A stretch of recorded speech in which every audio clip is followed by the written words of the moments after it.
I'm Vanessa Nelms with the Padilla poll, and I'm here with Randy Rodgers of the Randy Rodgers Recruiting.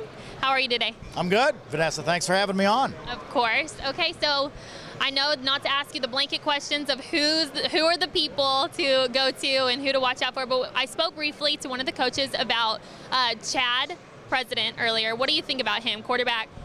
Well, I understand he's just made a verbal commitment to Baylor. Terrific athlete, played wide receiver last year for Temple. This will be his first official season as the varsity quarterback, but had a chance to watch him in spring practice. Had a chance to watch him in the summer 7-on-7.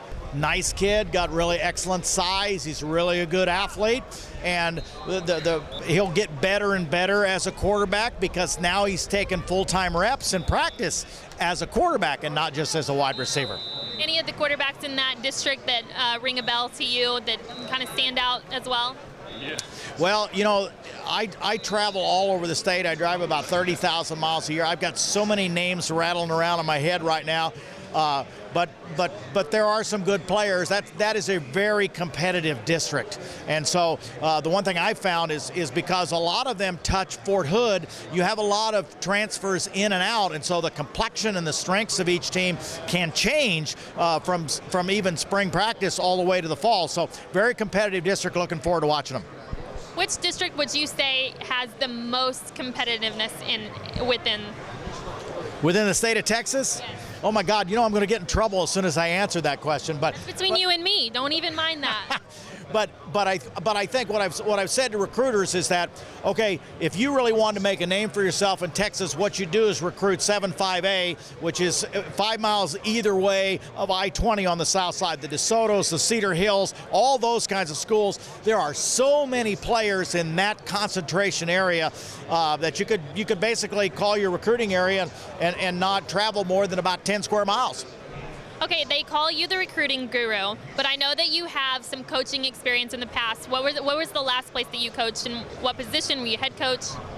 Well, the last place I coached was at the University of Texas. I was a recruiting coordinator, partly coached special teams, coached the kickers. I coached Phil Dawson, who's still playing in the National Football League, so I didn't have a real hard job. Made sure that the balls were all pumped up for practice. But coached at Texas, recruiting coordinator there for 6 years.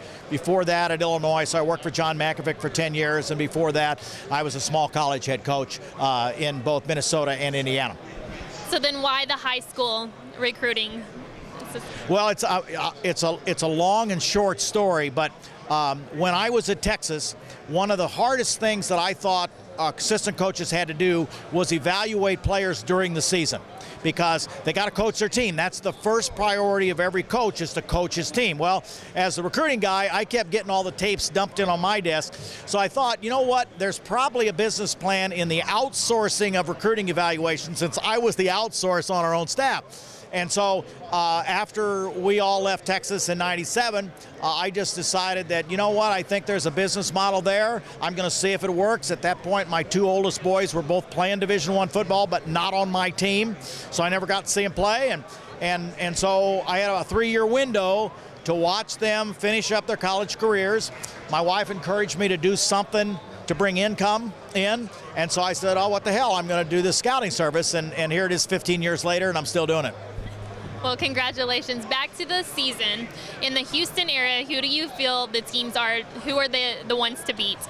Well, I think in Houston, it always starts with the Katy Tigers. I mean, Gary Joseph and his staff do a great job.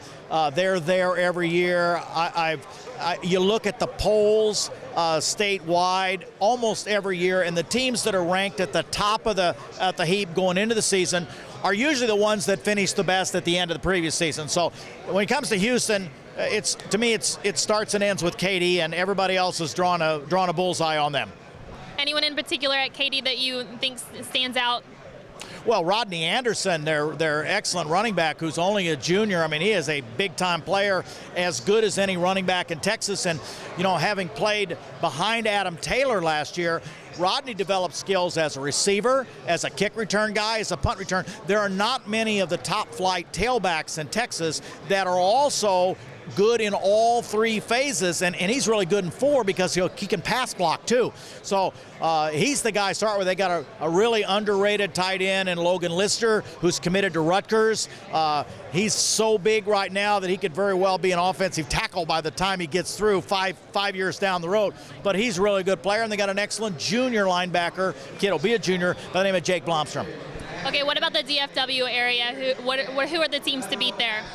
Well, again, it all starts with who's good. Allen is going to be loaded again. That region up there, it's just huge. You've got DeSoto and Cedar Hill. They're going to be good. Skyline is going to be good. South Lake Carroll's a little young, but I had a chance to see them in 7-on-7. They're going to have a good football team. So all of those marquee names that are always good are the ones you got to start with. Will there be somebody that'll be a surprise? Yeah, there seems to be every year. Don't know who that's going to be right now. Thanks so much, Randy Rodgers, for being here for the interview. And please go to randyrodgersrecruiting.com. I'm Vanessa Nelms with Padilla Poll.